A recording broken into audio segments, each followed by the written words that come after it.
Bonjour mes amis, que Dieu vous bénisse tous, que le Saint-Esprit, oh mon Dieu, au nom du Seigneur Jésus, le Seigneur qui nous a appelés pour porter ta parole à ceux qui souffrent dans ce monde. En cet instant, viens également appeler ceux que le Seigneur a choisis. Tu as déjà choisi, mais ils ne se sont pas encore présentés. Donc, je veux te demander que durant cette transmission, ceux que le Seigneur a appelés et qui ne se sont pas encore présentés soient identifiés, soient vivifiés, qu'ils reçoivent le Seigneur Saint-Esprit afin qu'ils puissent alors se présenter devant toi et faire ce que le Seigneur veut qu'il soit fait. Au nom du Seigneur Jésus, je te demande, mon Père, grâce à Dieu. Grâce à Dieu, mes amis, que Dieu vous bénisse. Que Dieu vous bénisse. Spécialement ceux qu'il a choisis afin de faire ce à quoi il les a désignés. Je ne sais pas pourquoi, mais le Saint-Esprit est en train de diriger et de conduire cette méditation, cet appel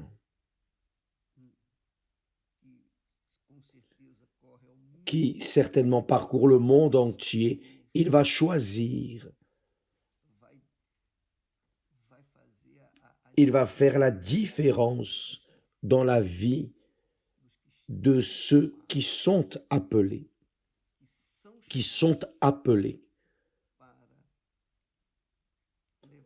pour porter sa parole dans ce monde. Voyez, j'étais en train de penser aux 318 qu'Abraham a rassemblés parmi ses serviteurs. Il a rassemblé 318 pour affronter les rois qui avaient séquestré son neveu, et Abraham a été audacieux. Il a rassemblé 318 hommes.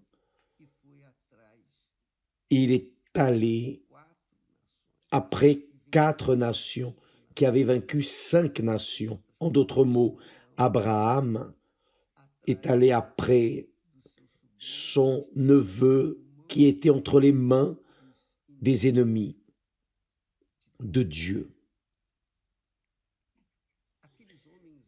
Ces hommes étaient simples, des agriculteurs, des serviteurs d'Abraham. Qui étaient-ils? Quel était leur nom? La Bible n'en parle pas. La Bible n'identifie pas les 318 d'Abraham. Elle n'identifie que devant Dieu. Dieu seul sait. Leurs noms certainement ne sont pas écrits ici dans la Bible, ni dans les registres des hommes, mais ils sont enregistrés dans le livre de la vie, certainement. 318 hommes qui sont occultés aux yeux des hommes, non de Dieu. Le cas également lorsque Gédéon a été appelé pour affronter les peuples de l'Orient, Madian, Amalek, et sauver Israël. Alors, lorsqu'on a sonné la trompette en Israël, 32 000 hommes se sont présentés pour affronter Madian. Mais Dieu a dit non, il y a trop de personnes. Je ne veux pas qu'Israël pense qu'il a vaincu. Je ne veux pas qu'il vienne à se glorifier, s'enorgueillir avec tant de personnes. Non, en aucune façon. Tous doivent savoir que c'est moi qui ai donné la victoire. Donc Dieu a dit qu'ils étaient nombreux, trop nombreux. Alors, ils ont séparé ceux qui avaient peur, ceux qui se sont présentés par obligation, et il n'en est resté que 10 000 hommes. Et Dieu a dit, ils sont encore trop nombreux pour qu'Israël ne vienne pas dire, j'ai sauvé le peuple. Donc Dieu a choisi ceux qui ont léché l'eau, juste, ont porté l'eau à la bouche, là où ils étaient, dans ce fleuve. Donc Dieu a choisi ceux qui portaient l'eau à la bouche. Et il n'était que 300. Les 9 700 seront tournés à la maison. Et il n'en est resté que 300 hommes. Et avec ces 300 hommes, Dieu a donné la victoire à Israël. Et je pensais ainsi, c'est très glorieux parce que les 318 d'Abraham étaient des hommes simples, des serviteurs d'Abraham. Leur travail était avec l'agriculture, s'occuper des brebis,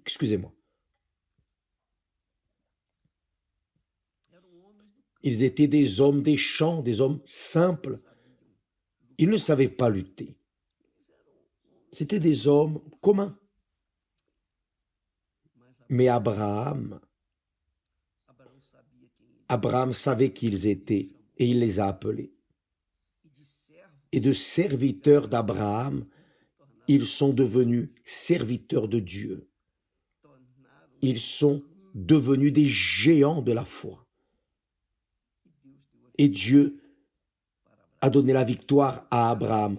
Dans le cas des 300 de Gédéon, également, ils étaient des hommes des champs qui s'occupaient de brebis, d'agriculture.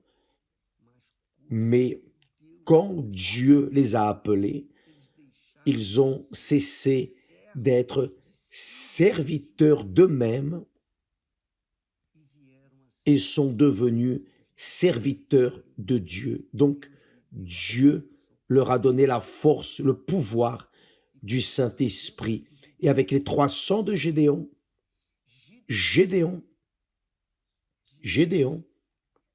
a vaincu des milliers, des dizaines de milliers de peuples de Madian, d'Amalek et des peuples de l'Orient. Vous pouvez avoir une idée de ce qu'était cela, de ce qu'a été cela dans les feuilletons de rois qui parlent des guerres, etc., etc. Mais l'important, ce que je voulais vous parler, je veux arriver à ce point, c'est que Dieu ne choisit pas. Le critère de Dieu ne fait pas choisir des personnes capables. C'est écrit ici. Le Saint-Esprit nous montre à travers les écrits de Paul que il dit « Considérez, frères », Paul écrivant aux frères de l'église de Corinthe, il dit « Considérez, frères, que parmi vous qui avez été appelés, c'est-à-dire évaluez bien votre appel. Il n'y a ni beaucoup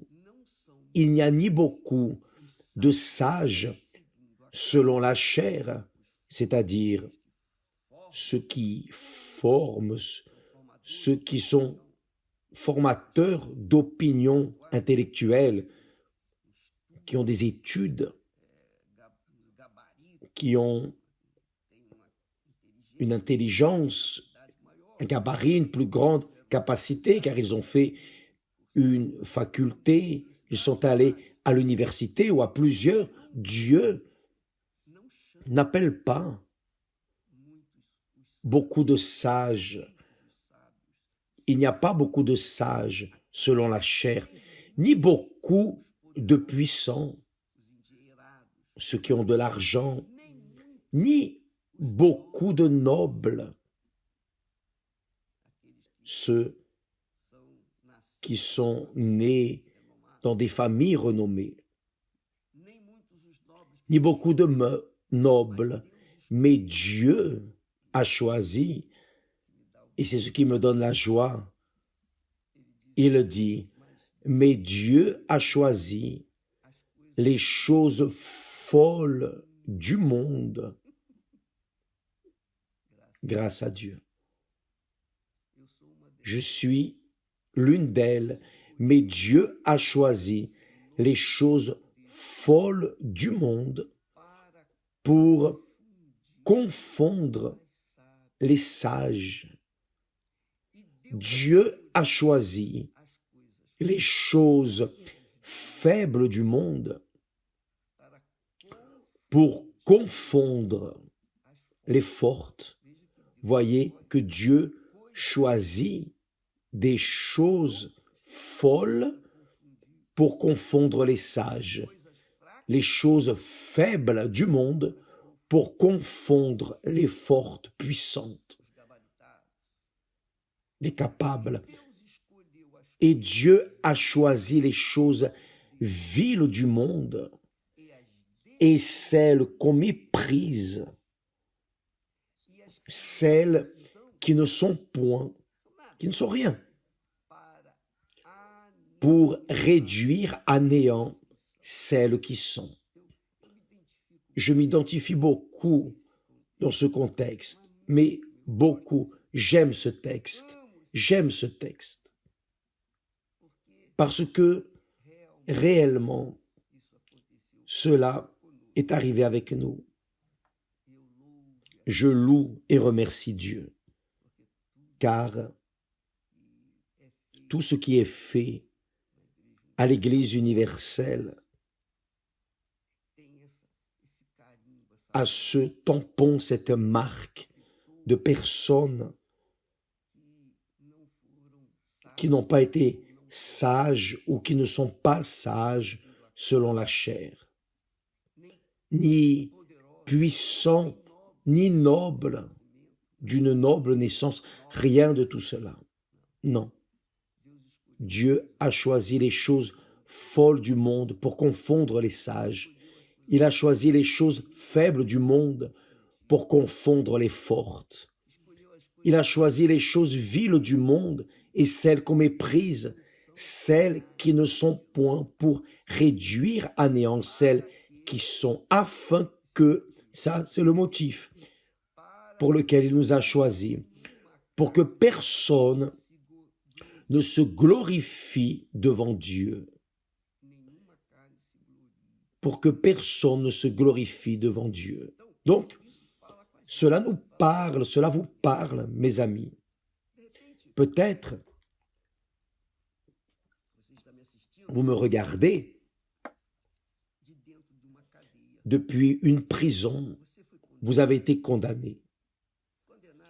Condamné à 20, 30, 40, 50 ans, peut-être 200 ans. Tout le monde sait que vous ne vivrez pas tout cela, mais il condamne. Le fait est que vous me regardez et peut-être que vous êtes une personne condamnée à mourir dans cette vie où vous êtes. dans cette situation que vous vivez en ce moment. Peut-être, je ne sais pas le crime que vous avez commis, ou peut-être vous n'avez commis aucun crime et vous avez été jeté dans une cellule avec tant d'autres, ou peut-être que vous êtes en ce moment en train de chercher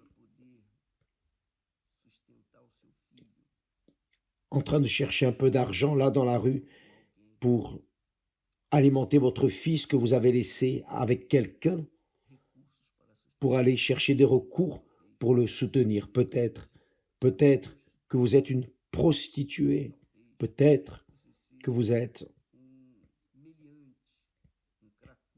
un drogué, peut-être que vous êtes ce que vous êtes. Peu importe. Dieu est celui qui choisit. Et lorsqu'il choisit, son critère, c'est le cœur. C'est la sincérité du cœur. Lorsqu'il voit une personne dont le cœur est sincère, ce n'est pas que la personne mérite, non. Ce n'est pas que la personne ait un mérite devant lui, non. Mais il voit dans la sincérité du cœur des personnes. Il voit dans cette sincérité le rappel. Et alors, il choisit. Ce sont eux que Dieu choisit. Ce sont ces personnes que Dieu choisit. Donc, indépendamment de ce que vous avez fait ou n'avez pas fait ou êtes en train de faire, peu importe qui vous êtes, ce que vous avez déjà fait, mais s'il y a en vous, là au plus profond de votre âme, ce désir sincère, j'aimerais tellement changer de vie. Je ne voudrais pas être ce que je suis. Je ne fais que le mal à ma famille. Je suis une honte pour ma famille. Mon nom est dans la bouche des policiers, des tribunaux, entre autres. Peu importe. Peu importe. Mais si vous êtes une personne sincère, peu importe, même si vous avez été condamné à 400 ans, Dieu vous enlève de là, car il est Dieu. Il choisit les personnes qui ne valent rien, les personnes qui ne sont rien, les personnes rejetées, exclues, perdues, viciées, droguées, peu importe qui la personne est, a fait ou n'a pas fait de bon. Il choisit les personnes par le cœur, la sincérité, la transparence. Dieu est en train de chercher des personnes ainsi. Vous savez que c'est comme nous. Dans cet aspect, Dieu est comme nous, car quand la personne est sincère, quand la personne est véritable, elle veut trouver une autre personne qui est sincère également, qui est transparente, qui est véritable, qui craint Dieu, même si la personne ne le connaît pas, mais elle a une certaine révérence envers Dieu. Donc, cette personne est choisie par Dieu, même en étant encore dans la boue, même en étant encore dans une porcherie.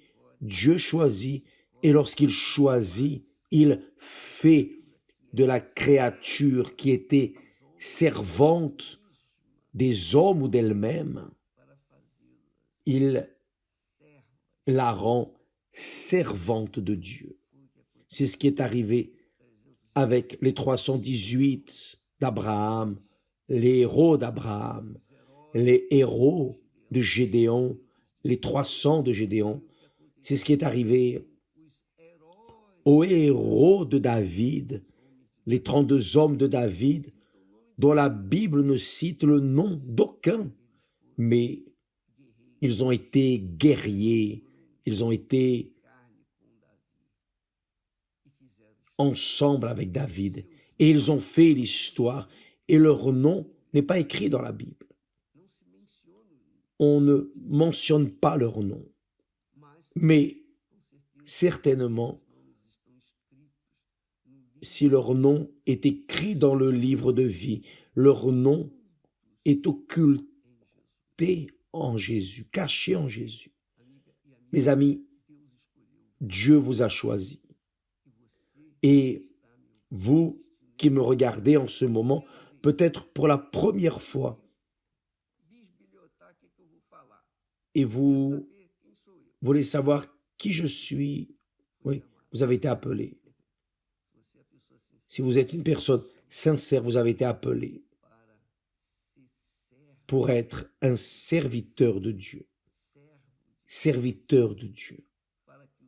Pour que votre nom soit écrit dans les annales célestes,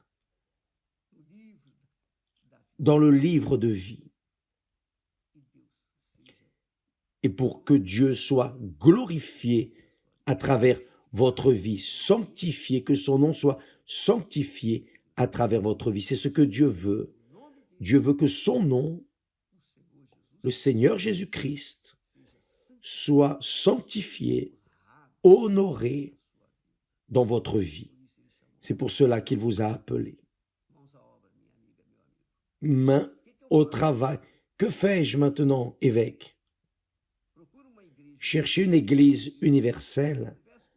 Parlez au pasteur. Certainement qu'il vous donnera une orientation divine. D'accord? Que Dieu vous bénisse et à demain au nom du Seigneur Jésus. Grâce à Dieu.